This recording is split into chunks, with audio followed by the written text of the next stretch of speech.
السلام علیکم ورحمۃ اللہ وبرکاتہ۔ بسم اللہ الرحمن الرحیم، والصلاة والسلام علی رسولہ الکریم وعلی آلہ وصحبہ اجمعین، اما بعد۔ آج رات 17 رمضان المبارک، یعنی کل کا روزہ 17 کا ہے، اور 17 رمضان کو اسلامی تاریخ میں ایک واقعہ پیش آیا ہے۔ ایک جنگ ہوئی جس کو غزوہ بدر کہتے ہیں۔ یہ ایک ایسا فیصلہ کن معرکہ تھا جس نے لیحق الحق ویبطل الباطل، اس کو زندہ کر کے دکھا دیا۔ مجھے خیال آ رہا تھا جیسے میں نے کہیں پڑھا نہیں، ذہن اس طرف گیا کہ جیسے بدر 14ویں کے چاند کو کہتے ہیں، تو بدر اس بستی کا نام تھا جس میں جنگ ہوئی، اس لیے یہ نام غزوہ بدر ہو گیا۔ 14ویں کا چاند جو ہوتا ہے نا، وہ رات کی تاریکی کو تقریباً ختم کر دیتا ہے اور اجالا کر دیتا ہے۔ اسی طرح اس معرکہ نے 14ویں رات کے چاند کی طرح چمک کر ابھر کر اور ساری دنیا کو دکھا دیا کہ حق پر کون ہے اور باطل پر کون ہے۔ جب ہمارے نبی نکلے تھے بدر کی جنگ کے لیے، تو جبریل اسی وقت آ کر آپ کو بتا دیتے کہ آگے قافلہ نہیں ہے، لشکر ہے، تو آپ پوری تیاری کر کے نکلتے۔ واقعہ کا پس منظر یہ ہے کہ مکے والوں نے اپنے سارے زیورات اور پیسہ اکٹھا کر کے دیا ابو سفیان کو کہ جاؤ اور شام سے ہتھیار خرید کر لاؤ، ہم ان کا مقابلہ کریں گے بعد میں۔ جب یہ شام جا رہے تھے تو اس وقت آپ کو اطلاع ملی، آپ نے خود تو نہیں گئے، دوسرے صحابہ کو بھیجا پیچھے، جس کو بدر صغرا کہتے ہیں، تو وہ ابو سفیان نکل گیا۔ جب وہ واپس آ رہا تھا تو آپ کو بر وقت اطلاع ملی، تو آپ نے پھر پتہ کرایا کہ بھئی یہ قافلہ کہاں ہے، کدھر ہے۔ آپ نے طلحہ بن عبید اللہ اور سعید بن زید رضی اللہ تعالیٰ عنہما، ان دونوں کو بھیجا کہ جا کے پتہ کرو۔ وہ ایک راستے میں پہنچے اور وہاں سے ان کو اطلاع ملی کہ وہ قافلہ گزر گیا ہے اور صرف اس کے ساتھ 40 آدمی ہیں۔ 40 آدمیوں کا سن کر آپ نے اس کو ہلکا لیا، بھائی کوئی نہیں، جتنے مسجد میں بیٹھے ہو چلو اور جا کر ان پر دعویٰ بول دیں۔ تو اس وقت میں یہ کہہ رہا تھا کہ اللہ نے اطلاع نہیں کی کہ میرے محبوب 40 نہیں ہیں، جنگ ہوگی، بڑی تیاری کر کے نکلیں۔ صرف کئی اتنی اس کی وجوہات ہیں۔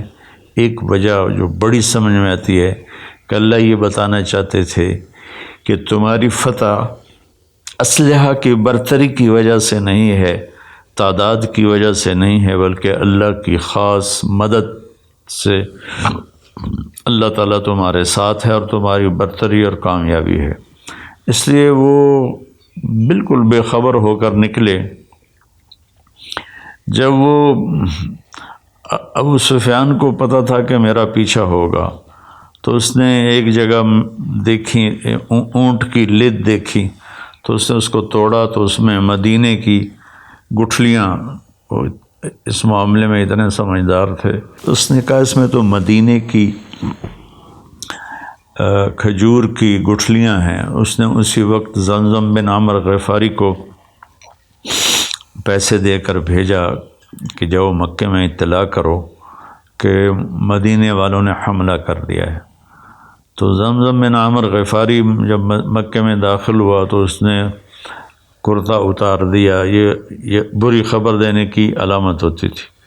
اپنے اونٹ کی ناک کو چپٹا کر دیا، پالان الٹا کر دیا، اور کہا کہ قریش اپنے قبیلے کی خبر لو، محمد صلی اللہ علیہ وسلم اور اس کے ساتھی لوٹنے کے لیے آ رہے ہیں۔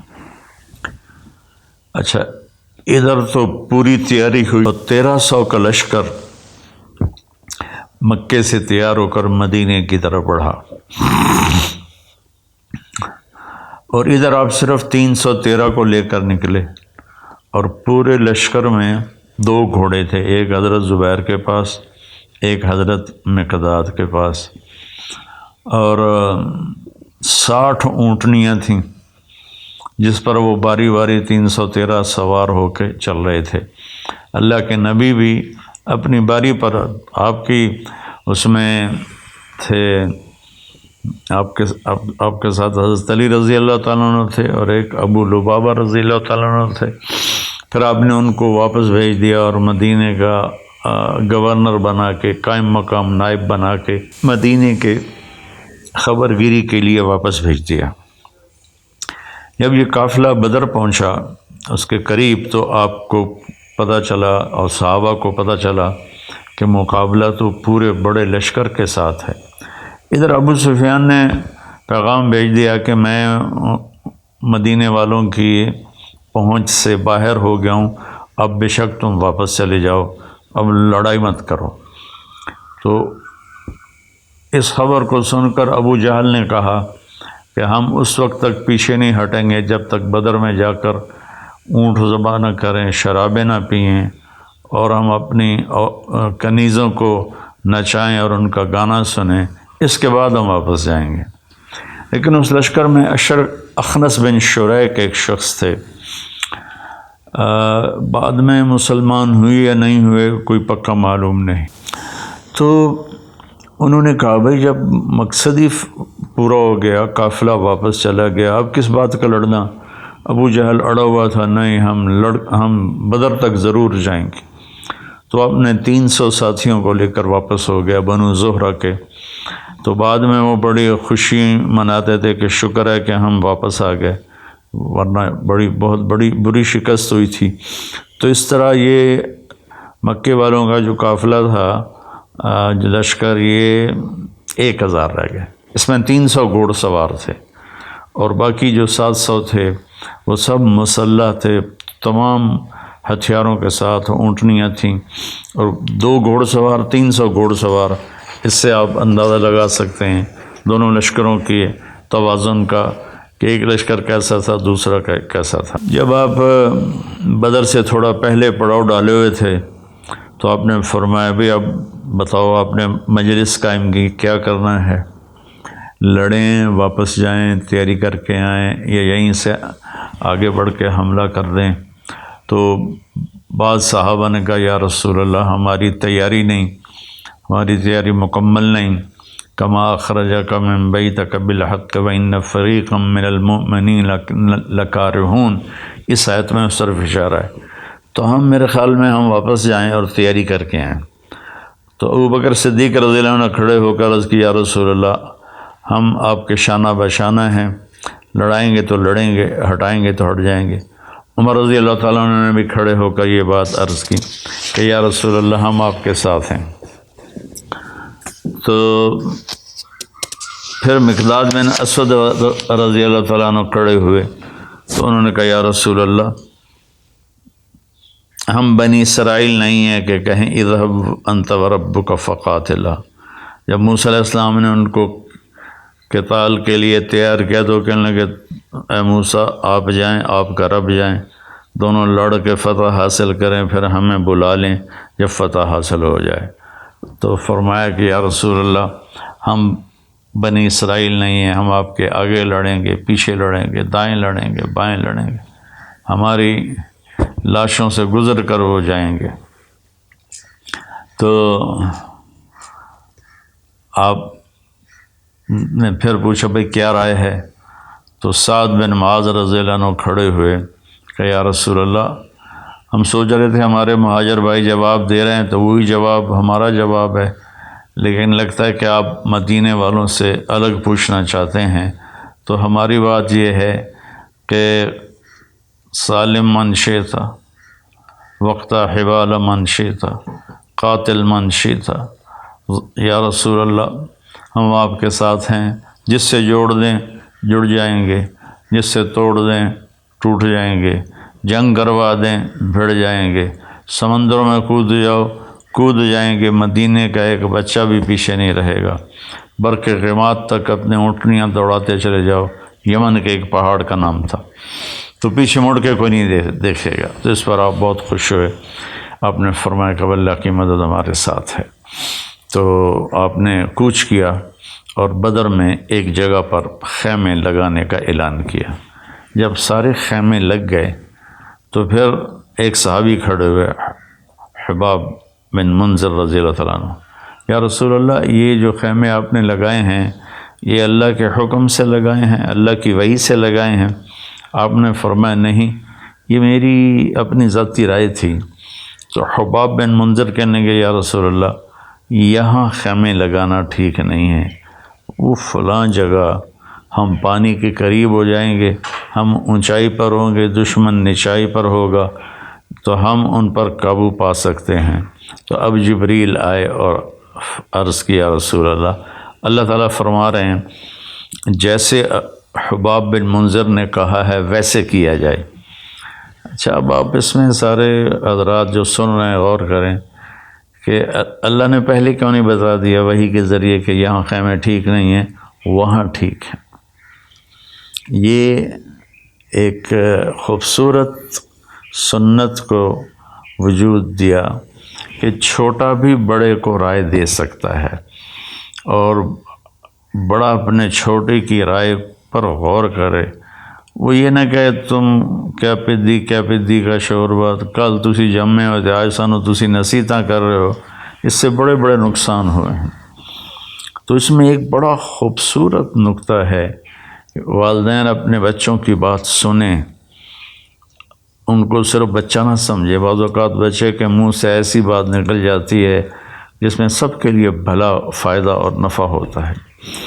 تو خیر، بات لمبی نہ ہو جائے، جبریل نے کہا، یا رسول اللہ، وہاں خیمے۔ تو آپ نے سارے خیمے وہاں اکھاڑے۔ اگلے دن جمعہ کا دن تھا، آپ نے صفوں کو ترتیب دیا، آپ نے مہاجرین کا جھنڈا حضرت علی رضی اللہ تعالیٰ عنہ کو دیا، اور انصار کا جھنڈا آپ نے سعد بن معاذ رضی اللہ تعالیٰ عنہ کو دیا۔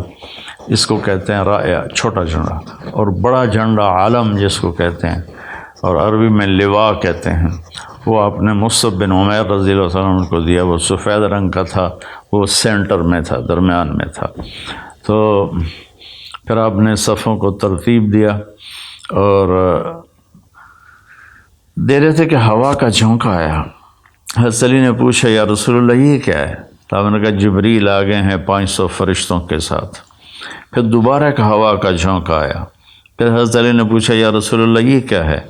تو آپ نے فرمایا، میکائیل آ گئے ہیں 500 فرشتوں کے ساتھ، 1000 فرشتے، انی ممدکم بألف من الملائکۃ مردفین اذ تستغیثون ربکم فاستجاب لکم انی ممدکم بألف من الملائکۃ مردفین۔ تو ہم 1000 فرشتے تمہاری مدد کے لیے بھیجیں گے۔ اس کے بعد آپ نے فرمایا، جب تک ادھر سے پہل نہ ہو جنگ نہیں کرنی ہے، جب تک ادھر سے وہ نہ ہتھیار اٹھائیں اور قریب نہ آئے تو انہیں تیر نہیں چلانا۔ یہ کہہ کر آپ اپنی صف میں تشریف لائے اور صفوں کو ٹھیک کرنے لگے۔ تو سواد بن غزیہ رضی اللہ تعالیٰ عنہ وہ تھوڑا سا آگے نکلے ہوئے تھے، تو آپ کے پاس تیر تھا، آپ نے یوں چبو کر کا سواد صف کے برابر کھڑے ہو۔ وہ کہنے لگے، یا رسول اللہ، آپ نے تو مجھے تکلیف پہنچائی، مجھے بدلہ دیں۔ آپ حیران بھی ہوئے، تو آپ نے ایسے اپنا کرتا اٹھا دیا کہ لو بھائی تم بھی تیر مار لو۔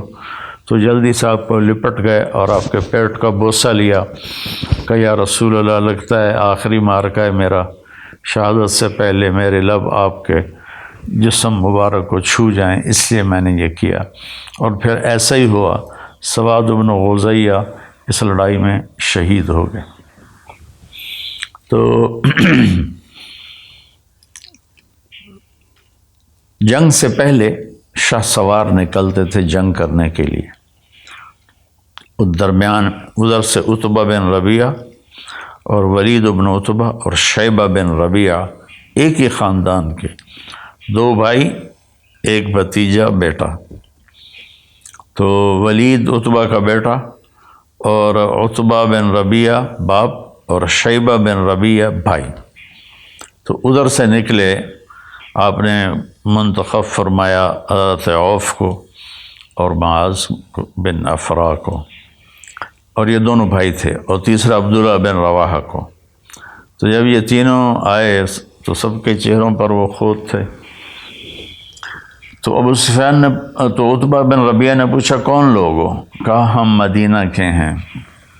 تو کہنے لگا اے محمد، ہمارے مقابلے میں ہمارے جوڑ کے بھیجو، ہم ان سے نہیں لڑنا چاہتے، یہ تو سیدھے سادے لوگ ہیں۔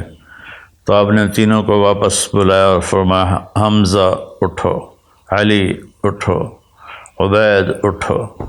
یہ سارے آپ کے خاندان کے تھے۔ حمزہ چچا تھے، علی چچا زاد بھائی تھے، حارث تایا زاد بھائی تھے۔ حارث آپ کے سب سے بڑے تایا تھے۔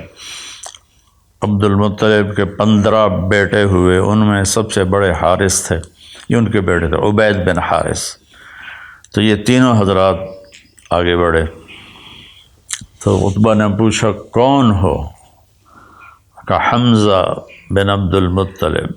تم کون ہو؟ کہا علی بن ابی طالب۔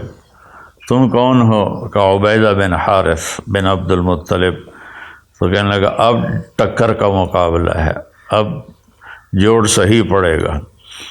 تو یہ تینوں ایک طرف کے دوسری طرف کے شاہ سوار آپس میں بھیڑے، تو حضرت حمزہ رضی اللہ تعالیٰ نے عتبہ کو قتل کر دیا، اور حضرت علی رضی اللہ تعالیٰ عنہ نے ولید کو قتل کر دیا، اور حضرت عبیدہ رضی اللہ تعالیٰ عنہ اور شیبہ کی لڑائی ہوئی، جس میں ان کا پاؤں کٹ گیا حضرت عبید کا، اور وہ گر پڑے۔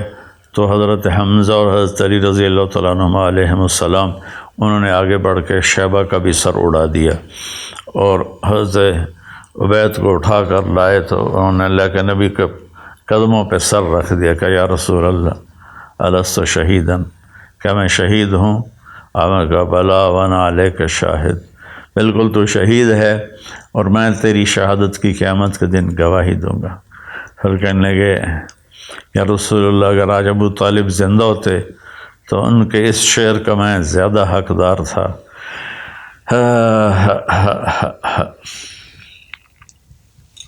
وَنُسَلِّمُهُ حَتَّى نُصْرَ حَوْلَهُ وَنَذْهَلَ عَنَ أَبْنَائِنَا وَالْحَلَائِلِ، ایک 90 اشعار کا قصیدہ ہے۔ تو اس میں ایک شعر ہے کہ رب کعبہ کی قسم، ہم محمد کے تمہیں قریب بھی نہیں آنے دیں گے جب تک ہماری لاشوں کے ڈھیر نہ لگ جائیں۔ تو آپ نے کہا تم ٹھیک کہتے ہو۔ میں ایک دفعہ گیا تھا تو ایک دیہاتی عرب سے سلام دعا ہو گئی، تو میں نے کہا میں حضرت عبید کی قبر دیکھنا چاہتا ہوں۔ تو انہوں نے کہا مجھے پتہ ہے، میں آپ کو لے چلتا ہوں۔ تو مدینے کے راستے میں تھے تو سڑک سے نیچے اترے، کوئی راستہ نہیں تھا، ایسے کھائیاں کھڈے۔ ایک دوست کی جیپ لی ہوئی تھی، اس پہ سوار تھے ہم، امریکن جیپ تھی وہ بڑی جاندار۔ ہم ان کھڈے کھائی پتھروں کے ساتھ سے نکلتے آگے ویرانے میں ایک قبرستان تھا، وہ اس علاقے کا تھا، تو وہ ہمیں لے کر گیا، ایک قبر کے اوپر کھڑا کیا کہ یہ ہے حضرت عبید کی قبر۔ تو وہاں جنگ بدر کو یاد کر کے ایسے ہی آنسو بہتے رہے، اور اللہ کے نبی، ایک اور واقعہ یاد آ گیا، آپ تشریف لے جا رہے تھے مکہ سے مدینہ یا مدینہ سے مکہ، تو ایک دم جنت کی خوشبو آئی۔ صحابہ نے کہا یا رسول اللہ یہ اس کانٹے دار وادی میں یہ خوشبو کیسی ہے؟ صحابہ نے کہا تمہیں پتہ نہیں یہاں عبید کی قبر ہے، یہ خوشبو اس کی قبر سے آ رہی ہے۔ تو جب یہ بڑے سردار قتل ہو گئے تو پھر قریش نے حملہ کر دیا، اور یہ ادھر اللہ کے نبی رو رو کے برا حال، ان تہلک عدل العصابۃ فلن تعبد۔ یہ صرف 313 آدمی ایسے انٹائٹل ہیں کہ ان پر دین کا، اسلام کا دار و مدار اللہ نے قائم کروایا اپنے نبی کی زبان سے کہ میرے رب اگر یہ تو نے ہلاک کر دیا پھر تیرا نام لینے والا کوئی نہیں رہے گا۔ اس لیے اللہ کے نبی نے فرمایا لعل اللہ اطلع علی اہل بدر فقال لهم افعلوا ما شئتم فانی قد غفرت لهم، کہ اللہ تعالیٰ نے اہل بدر کو دیکھا اور پھر فرمایا اپنے نبی کو کہ ان سے کہہ دو کہ جاؤ جو مرضی کرو، میں نے تمہیں معاف کر دیا، تمہاری بخشش کر دی۔ ایک دفعہ حضرت جبریل نے پوچھا یا رسول اللہ آپ کے صحابہ میں سب سے بہترین لوگ کون ہیں؟ آپ نے کہا جنہوں نے بدر میں شرکت کی۔ تو جبریل نے عرض کی یا رسول اللہ ہمارے آسمان کے فرشتوں میں بھی وہ فرشتے سب سے قابل قدر ہیں 1000 جنہوں نے جنگ بدر میں شرکت کی۔ تو ملائکہ اللہ نے اتارے، مسلح اتارے، لڑائی شروع ہوئی، چند گھنٹوں میں فیصلہ ہو گیا اور 70 آدمی ان کے مارے گئے، 70 ان کے قبضے میں آ گئے۔ تو ایک چھوٹے سے قد کے صحابی حضرت عباس کو پکڑ کے لا رہے تھے، آپ کے چچا، تو ان کا قد اتنا لمبا تھا جب گھوڑے پر بیٹھتے تو پاؤں زمین پہ لگ جاتے تھے، تو پھر وہ اونٹ پر سواری کیا کرتے تھے۔ تو ایک چھوٹے سے صحابی انصاری، ان کے ایسے باہوں میں رسیاں ڈلی ہوئی تھیں، ان کو کھینچ کے لا رہے تھے۔ تو حضرت عباس اپنی شرمندگی مٹانے کے لیے کہنے لگے اے بھتیجے اس نے نہیں مجھے باندھا، تو کوئی اور تھا جو زمین آسمان کے درمیان قائم تھا جس نے میرے ہاتھ باندھ دیے۔ تو وہ صحابی رضی اللہ تعالیٰ عنہ فرمانے لگے کہ نہیں یا رسول اللہ میں نے باندھا ہے، میں نے باندھا۔ میں کہا اس کو تو فقط ایدک اللہ بملک کریم، چپ ہو جا، اللہ نے تیری مدد کی ہے ایک فرشتے کے ذریعہ سے۔ تو اس کے بعد قریش مکہ تو پیچھے بھاگے اور آپ نے تعاقب کرنے سے منع فرما دیا تعداد کے تھوڑے ہونے کی وجہ سے۔ اب وہ اپنا جو ساز و سامان تھا مجھے یاد آیا، اس میں 50,000 دینار سونا کے عوض میں جنگ کا سامان خریدا گیا تھا۔ 50,000 دینار آج کے دور کے 262 کلو بنتا ہے، 262 کلو سونا، اور دینار تقریباً 20,000 کا ہے، اب تو اس بھی زیادہ ہے۔ تو وہ صرف سونا جو تھا وہ 1 ارب روپے کی مالیت کا تھا آج کے دور میں۔ 1 ارب روپے کی، میں نے کیلکولیٹر میں دیکھا وہ ضرب کر کے، تو 1 ارب روپے کا وہ لے کر جا رہے تھے ساز و سامان مسلمانوں سے لڑنے کے لیے، تو بچ کے نکل گئے۔ تو وہ تو واپس آپ تشریف فرما ہوئے اور بدر کے قیدی تھے، تو آپ نے ان کے بارے میں مشورہ کیا کہ ان کے ساتھ کیا کیا جائے۔ تو چند ایک کو تو آپ نے قتل کروا دیا، عقبہ بن ابی معیط کو آپ نے حکم دیا اس کا سر اڑا دو، اس کو قتل کر دو، اور ایک آدھ کسی اور کے بارے میں فرمایا۔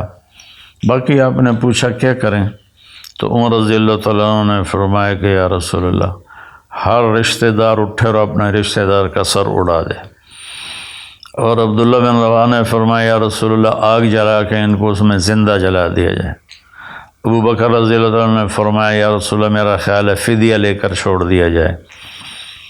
تو آپ نے ابو بکر کی رائے کو پسند کیا اور ان سب کو اپنے ساتھ لے کے مدینہ آ گئے اور ان کا فدیہ مقرر کر دیا۔ تو اس پر حدیث یاد آ رہی ہے کہ جب چل رہے تو اللہ کے نبی رو رہے تھے، تو عمر رضی اللہ عنہ نے پوچھا یا رسول اللہ کیا ہوا؟ کہ اللہ کا عذاب اس کیکر کے قریب آ گیا تھا، اگر اللہ کی رحمت نہ ہوتی تو ہم سب ہلاک ہو جاتے۔ اللہ کو پسند نہیں آیا ہمیں ان کا فدیہ لے کے چھوڑنا، عمر کی رائے پسند تھی کہ ہر رشتہ دار اپنے رشتہ دار کو قتل کرے، لیکن میرے نبی نے چونکہ فیصلہ کیا ہے تو اللہ تعالیٰ نے فرمایا ہم نے اپنے عذاب کو واپس لے لیا۔ تو جنگ بدر میں جو شہداء 14 صحابہ شہید ہوئے اور 70 قریش کے لشکر کے شہید ہوئے، 70 قید ہوئے، اور اللہ تعالیٰ نے کھلی آنکھوں سے دکھایا کہ بغیر ہتھیاروں کے اللہ تعالیٰ نے فتح نصیب فرمائے۔ 2 گھوڑے 300 گھوڑے کوئی مقابلہ ہے، 8 تلواریں اور ادھر 700 تلواریں تھیں، کوئی مقابلہ ہے، 8 اور 700 کوئی مقابلہ ہے، باقی سوٹے نیزے پکڑ کے جنگ کی اور اللہ تعالیٰ نے اپنے فضل و کرم سے فتح نصیب فرمائی۔ اور اللہ تبارک و تعالیٰ نے اس کو بدر کے معنی میں زندہ کر کے دکھایا کہ بدر کی جنگ نے کس طرح اندھیروں کو اجالے میں تبدیل کر دیا۔ آپ نے پھر لوگ آتے تھے اور فدیہ دے کے اپنے قیدیوں کو لے جاتے تھے۔ تو عمیر بن وہب جمحی یہ ایک بعد میں صحابی بنے، یہ اور صفوان بن امیہ مکے میں بیٹھے تھے۔ تو عمیر کہنے لگے سرداروں کے قتل کے بعد تو زندگی کوئی نہیں رہی۔ تو صفوان کہنے لگے اگر میرے اوپر قرضہ نہ ہو، صفوان کہنے لگے واقعی یار زندگی کا کوئی جوش ہی نہیں رہا۔ تو عمیر کہنے لگے اگر میرے اوپر قرضہ نہ ہوتا اور میرے بچے چھوٹے نہ ہوتے تو میں جا کے محمد کو قتل کر دیتا۔ تو صفوان نے کہا تیرا قرضہ میرے ذمہ، تیرے بچوں کا خرچہ جب تک وہ بڑے نہیں ہوتے میرے ذمہ، تو یہ کام کرو۔ انہوں نے کہا بالکل ٹھیک۔ تو اس نے اپنی تلوار لی اور اونٹنی پر مدینے کو چل پڑا، اور مسجد نبوی کے دروازے پر اس نے اونٹنی کو بٹھایا اور نیچے اترا تو حضرت عمر نے دیکھ کر کہنے لگا وہ مکے کا شیطان آ گیا، یہ ضرور کوئی بدنیتی لے کر آیا ہے۔ تو انہوں نے اس کو پکڑ لیا اور آپ کے سامنے پیش کیا، یا رسول اللہ مجھے نہیں لگتا یہ کسی خیر کے ارادے سے آیا۔ تو ہم نے کہا عمیر کس لیے آئے ہو؟ کہا جی میرا بھائی جو گرفتار ہے اس کا فدیہ دینے آیا ہوں۔ آپ نے کہا تلوار کیوں لائے ہو؟ تو وہ کہنے لگا تلواروں نے بدر میں کیا کام دیا تھا جو آج کام دیں گی؟ آپ نے کہا وہ حرم شریف میں تیری اور صفوان کے آپس میں کیا بات ہوئی تھی؟ تم نے کہا تھا میرے بچے چھوٹے نہ ہوتے، قرضہ نہ ہوتا تو محمد کا سر اڑا دیتا۔ اس نے آپ کے پاؤں پکڑ لے کہ اشہد ان لا الہ الا اللہ و اشہد انک رسول اللہ، یا رسول اللہ میں گواہی دیتا ہوں آپ سچے رسول ہیں۔ کیونکہ اس بات کا تو مکے والوں کو ہی نہیں پتہ، صرف میں اور صفوان تھے۔